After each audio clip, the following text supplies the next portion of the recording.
ఎప్పటికప్పుడు తాజా వార్తలు అందిస్తున్న వార్త నిర్భయం దినపత్రిక. తెలంగాణ కొత్త డీజీపీగా సివి ఆనంద్ ఖాయం. అధికారిక ఉత్తర్వులు త్వరలో. తెలంగాణ రాష్ట్రానికి కొత్త పూర్తి స్థాయి పోలీసు మహానిర్దేశకుడు డీజీపీ నియామక ప్రక్రియ తుది దశకు చేరుకుంది.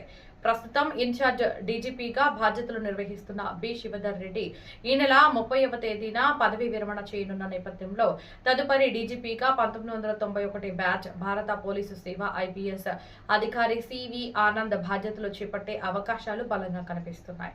కేంద్ర ప్రజా సేవా కమిషన్ యూపీఎస్సీ సిఫార్సు చేసిన 3 సీనియర్ అధికారుల జాబితాలో సివి ఆనంద్, వినాయక ప్రభాకర్ ఆప్టే, సౌమ్య మిశ్రాల పేర్లు ఉన్నాయి. వీరిలో సీనియారిటీ, రాష్ట్రంలో ఉన్న విశాల అనుభవం, పరిపాలనా సామర్థ్యాలను పరిగణలోకి తీసుకుని సివి ఆనంద్ కు రాష్ట్ర ప్రభుత్వం ప్రాధాన్యత ఇస్తున్నట్లు విశ్వసనీయ వర్గాలు వెల్లడిస్తున్నాయి. ముఖ్యమంత్రి రేవంత్ రెడ్డి ఇప్పటికే ఈ నియామకంపై సానుకూలంగా ఉన్నట్లు సమాచారం.